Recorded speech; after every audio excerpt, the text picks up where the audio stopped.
Hay verdades que pueden ser entendidas fácilmente. 2 más 2, ¿cuánto es?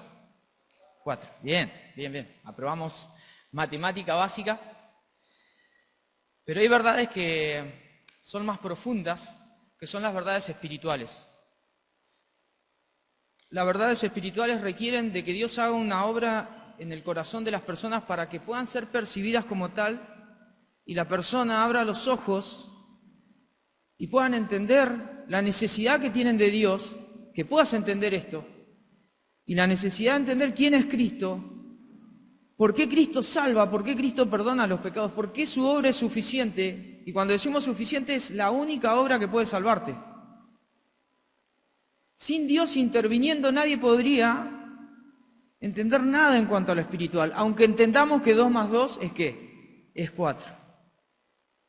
Por eso Dios en esta noche está haciendo una obra desde el inicio, desde hoy cuando estábamos en la cena, está haciendo una obra en nuestros corazones, pero también en el corazón de aquellas personas que nos visitan.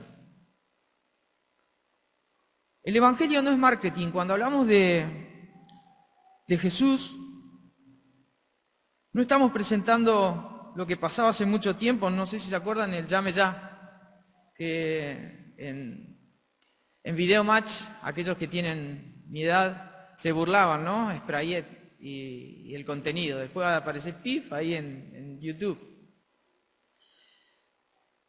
Sprayet o Llame Ya te vendían un producto que lo solucionaba todo. ¿Ustedes se acuerdan? Vendían un colchón y en ese colchón te mostraban que podías acostarte a dormir y relativamente descansabas bien, se levantaban fenomenal, ya la cara de la venta era alguien que se recuperaba completamente. También te mostraban que eras muy feliz con ese colchón porque te podías acostar y mirar la tele y eras más feliz porque tenías ese colchón, ¿no?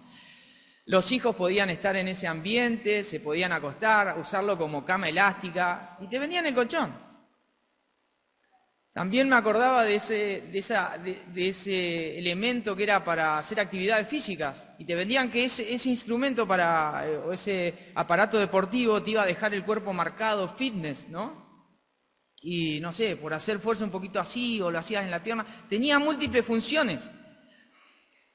Y te lo vendían, había gente que consumía eso, se compraba esa verdad marketinera. Te decían que ese aparato era mejor que otro simplemente porque lo podías doblar y guardar debajo de la cama. Con eso eras más feliz que antes. O si no, pasaba también que esa olla, no sé si se acuerdan de esas ollas que podían cocinar una pizza, unas pastas, o si no te mostraban que salía un asado como el que sale de la parrilla del mejor asador que tengamos en la zona. Todas cosas que por ahí eran útiles, que alguno que otro habrá comprado, pero que en definitiva no le cambiaban el cansancio a nadie, no le mejoraban el físico a nadie, y en definitiva si comprabas la olla, por más esfuerzo que habías hecho para ganar estado físico, te comías todo después con esa olla que funcionaba muy bien, supuestamente. La realidad es que el Evangelio no es así.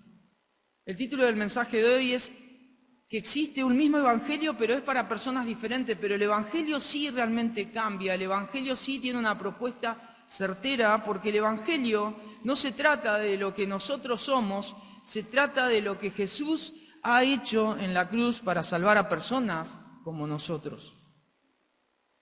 Y en este relato que voy a mencionar, que está en Hechos 16, vamos a buscarlo. Si hay alguien sin Biblia, no se haga problema, chusmea al de al lado.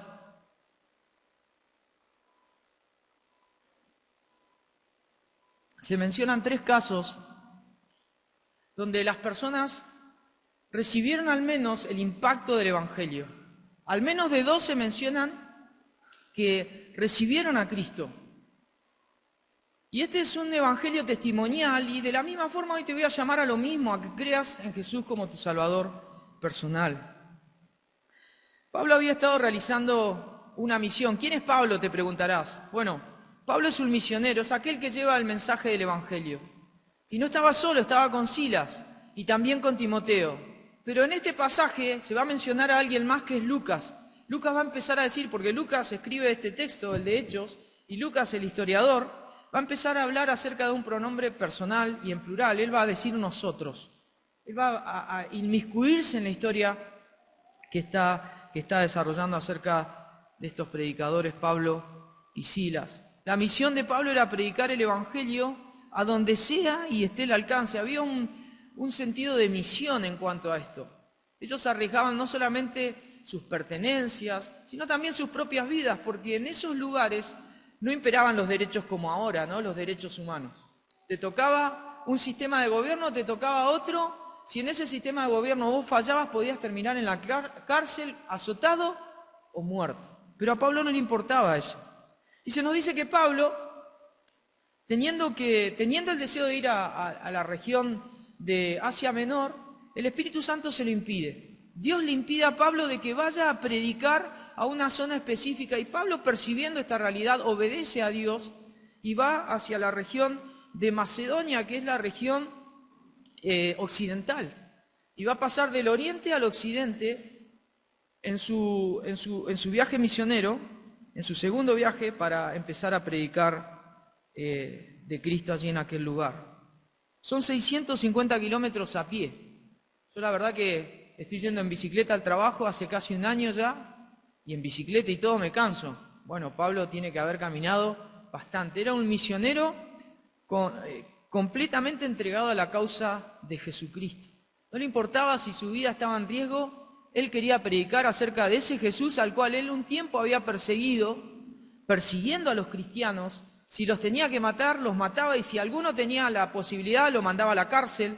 Pero así era Pablo, y cuando se encontró con Cristo, cuando le entregó su vida a Cristo, su vida pasó a ser incondicional para ese Señor, para este Salvador Jesús. Y se entregó a la causa y fue a predicar a un lugar donde todavía el Evangelio no había llegado.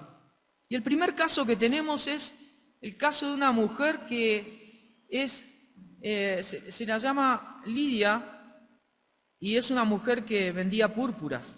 Dice el 16:14, entonces una mujer llamada Lidia, vendedora de púrpuras de la ciudad de Tiatira, que adoraba a Dios, estaba oyendo, y el Señor abrió el corazón de ella para que estuviese atenta a lo que Pablo decía, y se nos habla que estuvo atenta, y después dice, y cuando fue bautizada y su familia, también su familia, nos rogó, dice, Lucas dice, nos rogó a mí, que estoy escribiendo, a Pablo, a Silas y a Timoteo, que se queden en su casa y que posen allí, y ella dice que les obligó a quedarse en aquel lugar. Entonces esta primera mención nos habla de una mujer que estaba en un lugar atípico, porque no era su propia región. Ella era justamente de la región de Oriente, pero estaba en un lugar lejos de su casa, porque estaba trabajando allí en aquel lugar, porque vendía telas, tenía de color púrpura.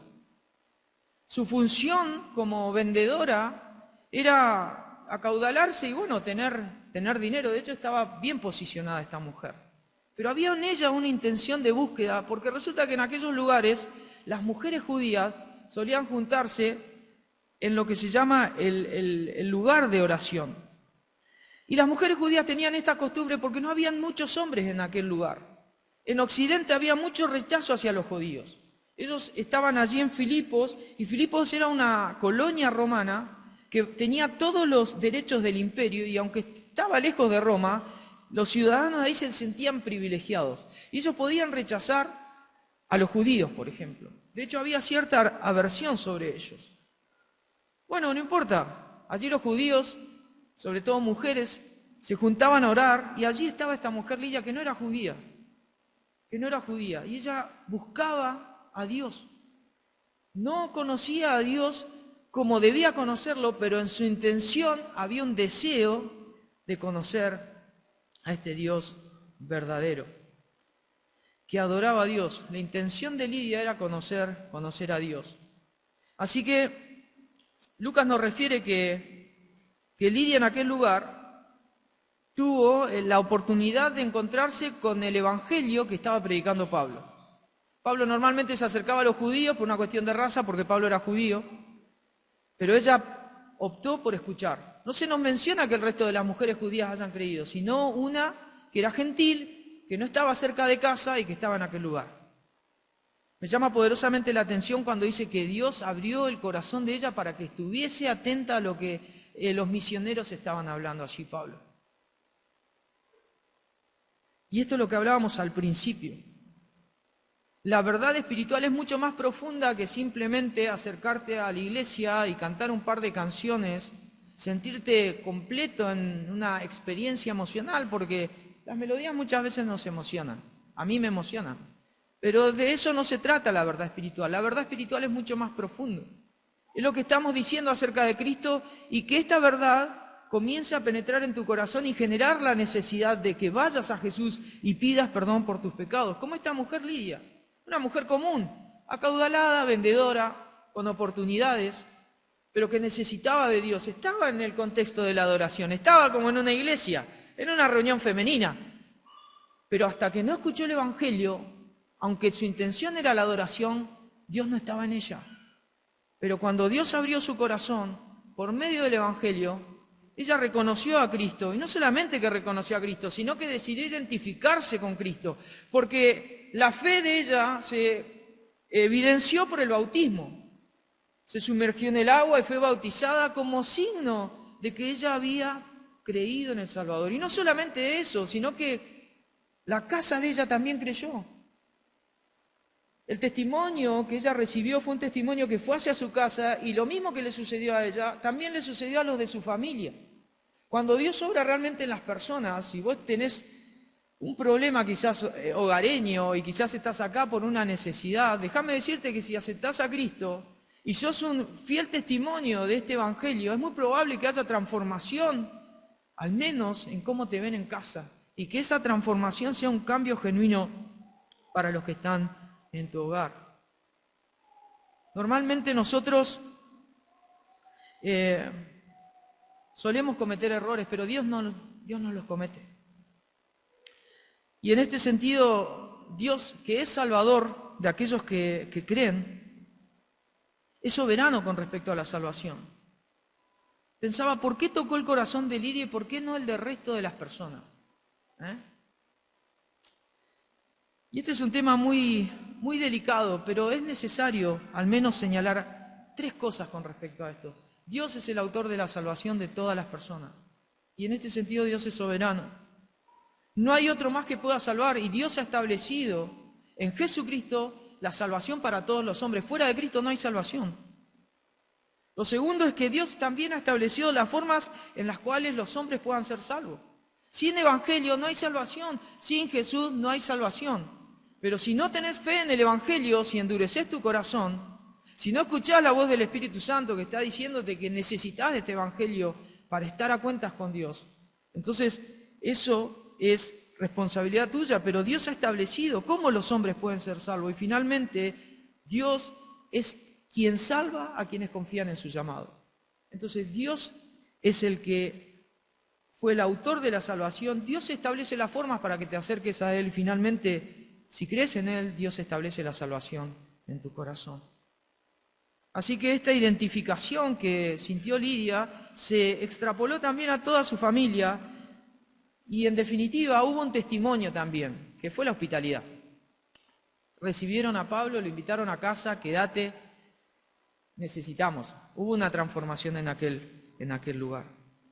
El segundo caso continúa y es el de una jovencita atrapada en una red de trata y de abuso comercial, como los que existen ahora.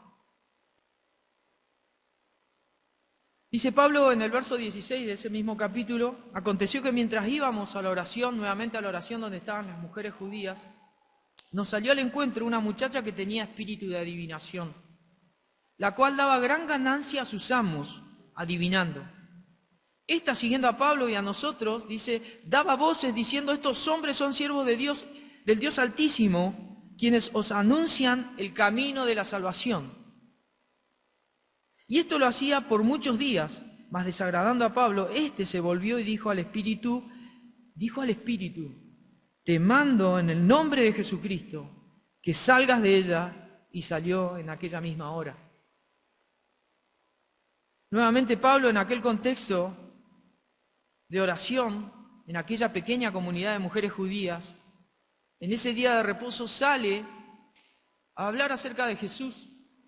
Quizás aclararle a aquellas judías quién era Jesús, el Mesías, que el pueblo de Israel debería haber estado esperando. Y en aquel encuentro dice que había una joven que estaba en una condición enajenada. Se nos habla de que ella tenía un espíritu de pitonisa, dice el término original. Básicamente estaba endemoniada y ella en ese estado recibía información de quizás los secretos de la vida de las personas. No es que ella podía adivinar el futuro. Satanás no sabe el futuro, no es Dios, no es omnisciente, no sabe todas las cosas. Dios sabe solamente el futuro. Hay algunas cosas que están escritas en la palabra, pero sobre lo demás, Satanás es criatura como nosotros, quizás más elevado en creación. Pero él no es Dios. Y los espíritus que estaban gobernando a esta mujer le daban información quizás de lo que sucedía. Quizás iba alguien caminando y le descubría alguna instancia de la que estaba viviendo. Y la gente en aquellos tiempos solía aceptar lo que las adivinas decían y creían que eso eran los oráculos que venían de los dioses antiguos o el paganismo que tenían los romanos y griegos de aquella época. Dice que ella le seguía a Pablo y decía algo verdadero. Estos son evangelistas y predican el nombre del Dios Altísimo. Y estaba diciendo la verdad. Ahora, ¿por qué Pablo en un momento se detiene luego de tanta insistencia y mirando a aquella jovencita en ese estado, habla a aquel demonio que estaba sobre ella y le dice que se vaya? Y esta mujer pierde toda esta capacidad de adivinación. ¿Por qué creen si la mujer estaba diciendo la verdad? Bueno, básicamente porque el engañador quiere mezclar la verdad con la mentira. Las personas que escuchaban a esta mujer podrían haber creído que ella era parte del ministerio que tenía Pablo y Silas en aquel lugar, pero no pertenecía a ese ministerio. Y Pablo, después de encontrar a esta mujer diciendo cosas verdaderas pero ilícitas porque no le correspondía a ella hablar de Cristo, la mira con compasión, con la compasión de una muchacha enajenada, destruida por una vida miserable, siendo abusada y sin derechos porque era una esclava, siendo abusada por un sistema corrupto, donde hombres obtenían dinero por manejarla. Imagínense el abandono de esa joven mujer. Pablo se dirige a ese demonio y en el nombre de Jesucristo, solamente en el nombre de Jesucristo la libera. Ella es liberada por el poder de Jesucristo, por el poder de Dios. Y me da gracia porque estas mujeres tipifican a toda la humanidad. Mujeres que muchas veces están en un contexto de normalidad y otras esclavizadas por parte de Satanás. Sin embargo, el único que puede liberar las vidas de las personas en su totalidad es Jesús. No se nos dice nada acerca de la fe de esta joven. Nada. No se nos dice que haya sido bautizada. Pero creo en mi corazón de que ese cambio que se introdujo por el poder del nombre del Señor Jesucristo haya hecho un clic en la vida de esa jovencita. La compasión que debe haber sentido Pablo fue la misma en intensidad que la aversión que tuvo por la estrategia del enemigo de mezclar lo santo con lo profano. Por eso nosotros aquí hablamos de Él y emulamos y de alguna manera predicamos del mismo Jesucristo, del mismo Salvador, el mismo que puede liberar tu vida como la liberó a esa mujer. Ahora hay dos interludios en esta historia antes de llegar al tercer caso. Y es que a causa de esta intervención, que es compasiva, Pablo termina en la cárcel.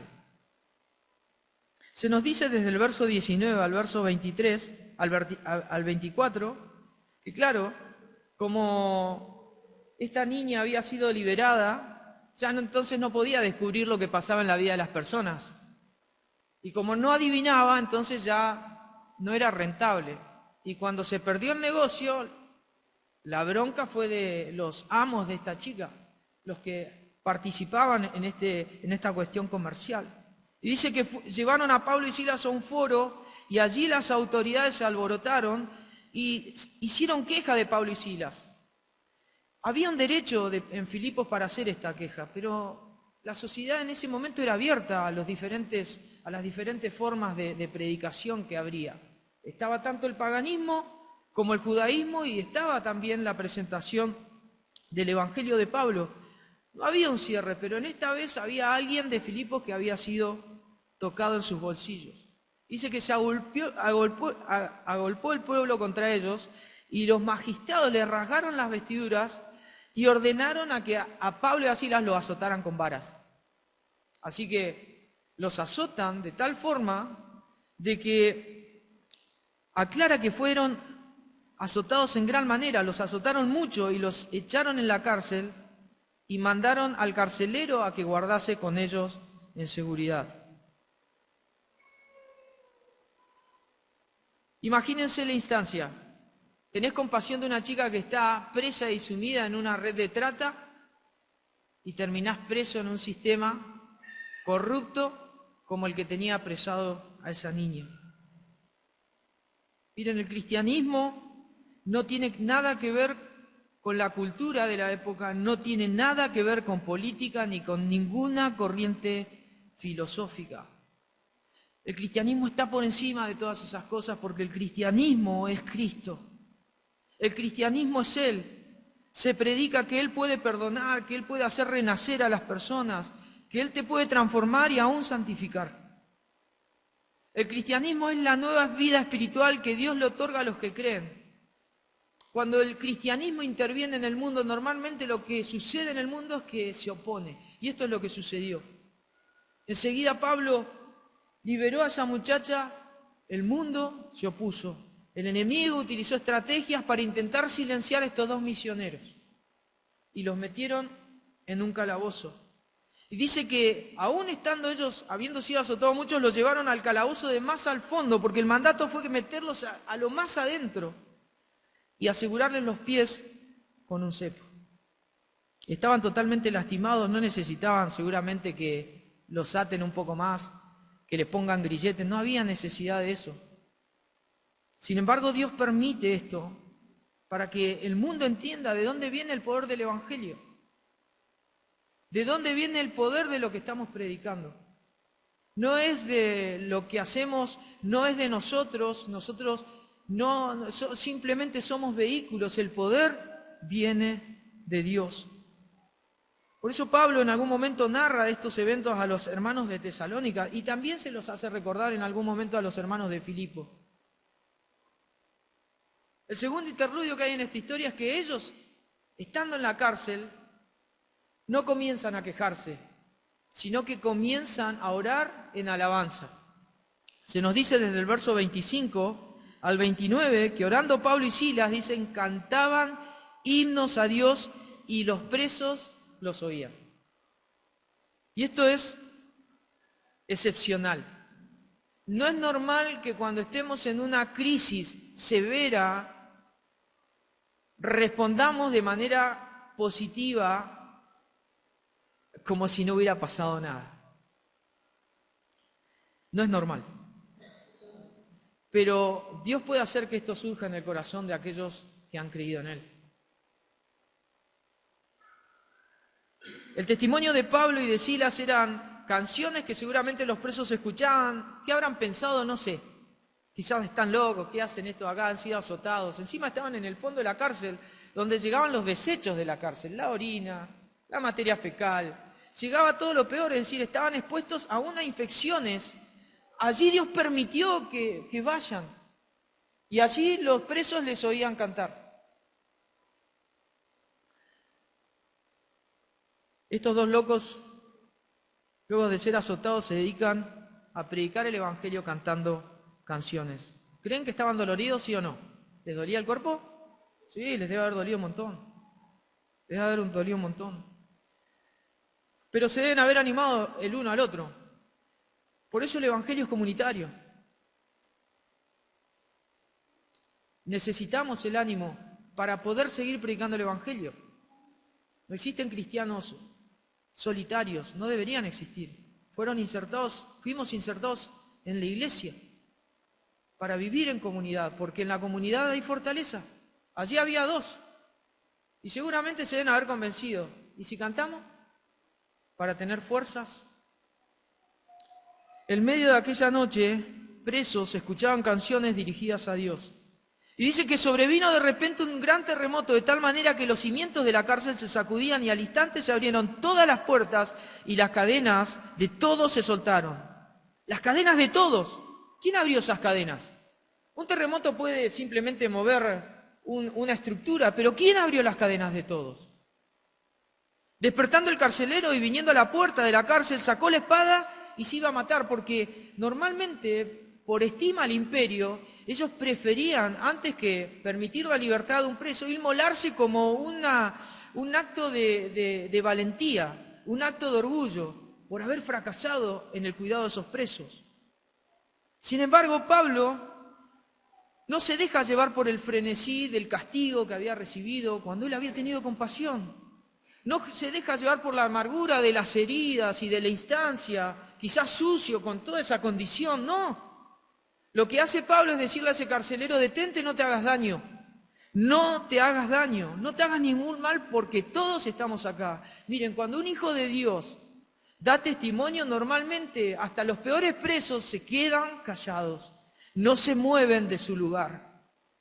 Cuando el evangelio toca a las personas normalmente tienen que responder. Y los presos se quedaron todos quietos, nadie se había ido de aquel lugar, y dice que entonces el carcelero, pidiendo luz, se precipitó hasta el fondo, hasta aquella cárcel, temblando, y se postró a los pies de Pablo y de Silas. Se postra hacia aquel lugar. Cárcel, pero canciones. Cárcel, pero oración. Cárcel y testimonio. Dios se encarga de todo lo demás. Esta era una forma en la cual los judíos solían estimularse, cantando al Señor. No importa si ese iba a ser el fin. Pablo no sabía lo que venía para después de él. Quizás Pablo habrá pensado en ese momento: listo, se acabó el ministerio, pero si se acaba, cantemos. Y Dios abrió la puerta y los grilletes.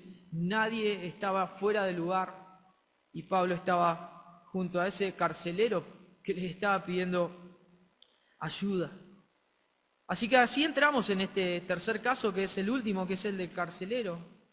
Se nos dice desde el verso 30, dice: y sacándolos fuera de la cárcel, obviamente el carcelero debe haber nuevamente cerrado todas las puertas, enganchado todo, les dijo: señores, ¿qué debo hacer para ser salvos? Ellos dijeron: cree en el Señor Jesucristo y serás salvo, y agregan: tú y tu casa. El testimonio de Lidia fue tan importante que ahora ellos sienten seguridad de poder decirle que cuando el evangelio entra por medio de una persona que cree en el hogar, es probable que haya transformación completa. Si los que están en el hogar obedecen los principios del evangelio y también creen en el Salvador, también serán salvos. Y dice que le hablaron la palabra del Señor a él y a todos los que estaban en su casa. Dice: y él, tomándolos en aquella misma hora de la noche, les lavó las heridas, y enseguida se bautizó él con todos los suyos. Y llevándolos a su casa, les puso la mesa, y se regocijó con toda su casa de haber creído a Dios. Impresionante. El mismo tipo que los trató con dureza, porque el imperio así le permitía, ahora le está lavando las heridas a estos judíos rechazados por aquella sociedad. La pregunta tan persistente que hace el Evangelio y sigue haciendo el Evangelio hoy es la que te hacemos, es la que te tenés que hacer. El carcelero preguntó: ¿qué debo hacer para ser salvo? No sé si alguna vez te has hecho esta pregunta. ¿Salvo de qué? ¿Salvo para qué? ¿Te has preguntado por qué tenés que ser salvo? Esta es una verdad espiritual. La pregunta se responde en que todos somos pecadores y el pecado tiene consecuencias graves. La paga del pecado, dice la palabra de Dios, y lo dice Pablo, es la muerte. Pablo también dice en Romanos que todos pecaron y están destituidos de la gloria de Dios. No hay ningún hombre que pueda creerse que no tiene pecados. El problema es, ¿qué sucede con los pecados? Bueno, la paga del pecado es la muerte. Pablo en Hechos 17, verso 31, va a decir, por cuanto Dios ha establecido un día en el cual juzgará al mundo con justicia. El mundo será juzgado. El mundo será juzgado. Y dice, por aquel varón a quien designó. Esto es referencia a su Hijo Jesucristo, dando fe a todos, es decir, demostrando con haberle levantado de los muertos.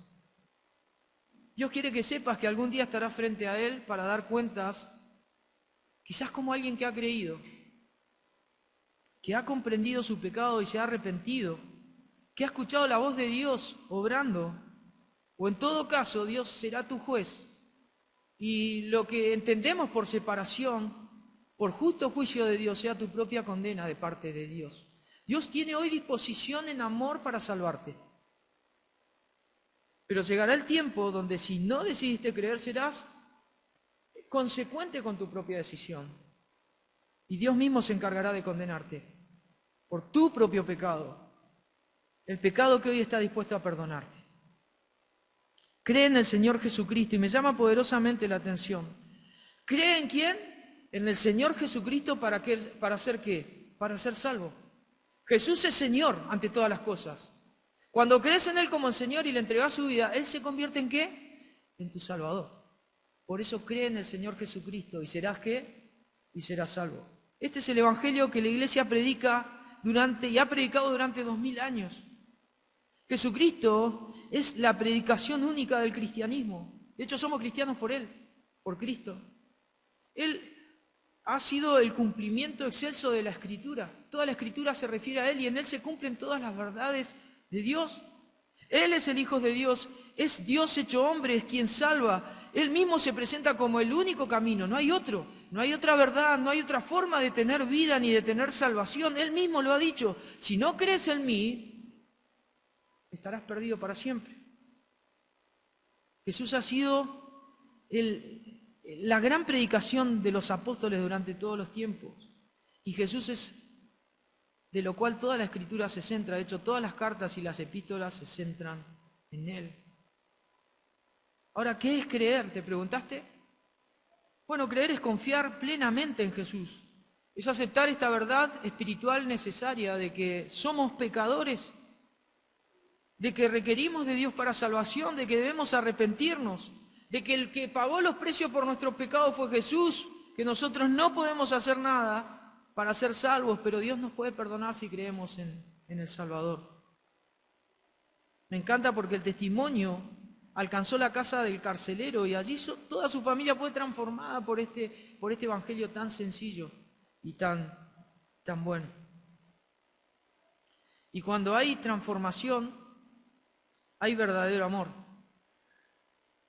Y esto se vio porque el mismo hombre que le había dado duro a Pablo, que lo había puesto en situación apremiante, ahora le estaba curando las heridas. Ahora estaba gastando dinero y dándole espacio y dándole de comer a estos dos misioneros. Algunos detalles para resaltar y termino. En principio tenemos el caso de Lidia, de una mujer acomodada, comerciante, que buscaba a Dios, pero bajo los conceptos equivocados. Lidia estaba en un lugar de adoración, un lugar de oración, pero no tenía a Jesús. Necesitaba de Jesús, necesitaba del Evangelio, necesitaba del perdón de los pecados. Quizás esta sea tu situación actual, estás acá. Quizás estás en la situación correcta, hace mucho que venís y todavía no entendés quién es Jesús. Todavía no entendés de que necesitas ser perdonado de tus pecados.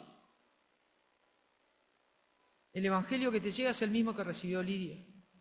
Tenemos el segundo caso de una esclava en una red de abuso comercializada porque era divina, totalmente enajenada de su inocencia. Una pobre niña que estaba siendo abusada por parte de empleadores malvados. Esta joven estaba en la calle y no tenía conocimiento de Dios.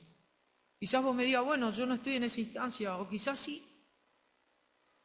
Quizás vivís una situación donde estás confundido, quizás estás en una situación en tu hogar que nadie conoce y que es verdaderamente un infierno como el que estaba viviendo esta jovencita. Y necesitas que Dios intervenga en aquel lugar. Bueno, déjame decirte que Dios necesita primero intervenir en tu corazón. Y para eso necesitas entregarle tu vida. Y finalmente tenemos el caso de un tipo duro. Un tipo que era responsable, sí, de la Guardia Romana, un militar rígido, sin piedad, capaz de sujetar a hombres heridos aún al cepo. Alguien que cumplía funciones, pero que en el momento clave de su vida, Dios lo quebrantó. Y quizás necesitas ser quebrantado por parte de Dios para que entiendas quién es Él y puedas creer en Él. Y pensaba también que hay cosas que Dios hace y no tienen ningún sentido. Y no sé si ustedes se dieron cuenta en esta historia, más aquellos que ya hemos entregado nuestra vida a Jesús. Dios en principio no permitió que Pablo predique en Asia. Sin embargo, cuando pasó accidente, la primera mujer que recibe el Evangelio era una mujer de ese sector. ¿Viste? Pablo tenía intenciones para ir a algún lado y Dios le dice, no, cruzate para el otro. Cuando llegues a aquel lugar, vos tanto que tenés ganas de predicar, allí va a conocer una mujer que es de esta región donde yo hoy te impido que vayas. Pablo no se dejó afectar por su trasfondo farisaico, porque normalmente en la religiosidad antigua era difícil que un hombre le predique a una mujer. Sin embargo, Pablo, cuando vio un contexto de reunión femenina, se acercó y allí empezó a predicar el Evangelio. No tuvo ninguna clase de problema, no tuvo los límites culturales ni religiosos, no tuvo esa clase de límites que impiden que el Evangelio llegue a todas las personas. Y no llegó a mujeres judías, llegó a una mujer gentil. Luego vemos a los apóstoles que liberan a una mujer endemoniada, estando prisionera, necesitada de compasión. Y ellos con misericordia la liberan. Sin embargo, Pablo es arrestado sin compasión, es golpeado, es maltratado y es llevado a lo profundo de una cárcel. Y lo vemos a Pablo después no dejándose llevar por esa emoción de bronca, sino todo lo contrario. Cuando el carcelero se iba a quitar la vida, Pablo lo detiene. Y el resultado de eso es que una familia completa, un testimonio completo llega a aquel lugar en Filipos, en ese carcelero que nosotros en la Escritura conocemos como el carcelero de Filipos. Y finalmente, esto de que confiar en Dios muchas veces hace que los apóstoles hayan tenido muchas veces que obviar su instancia personal para llegar hacia donde Dios quería que lleguen y predicar el Evangelio a las personas que estaban en aquel lugar. Dios muchas veces hace cosas extrañas con nosotros sus hijos para que percibamos que todo lo que hacemos y todo lo que logramos es por su poder y no por el nuestro. Por eso empezaba al principio diciendo que el Evangelio que predicamos se predica para que se entienda en voz audible, pero las verdades profundas, las verdades espirituales, aquellas que te enmarcan y te dicen a tu corazón que sos pecador y que necesitas de Dios, allí yo no puedo entrar. Allí la obra la hace Dios y confiamos que esta obra se complete en tu corazón. Allí nace una nueva iglesia, conformada al menos por dos personas que son de diferente lugar, de diferentes formas y diferentes costumbres, pero conocieron al Salvador, a Jesús, creyeron en Él y de Él recibieron la vida eterna. ¿Tendrás un corazón abierto para Dios? Dios está haciendo la obra. Pero si tu corazón se cierra, no es por voluntad de Dios, sino es por tu propio pecado que te ha endurecido. Por eso el llamado de la iglesia es a que creas en Él. Es el mismo evangelio que Dios año tras año sigue haciendo que las personas escuchen, que escuchen de su Hijo. Personas diferentes como nosotros, pero que pueden alcanzar la salvación si deciden creer en el Salvador. Que el Señor les bendiga.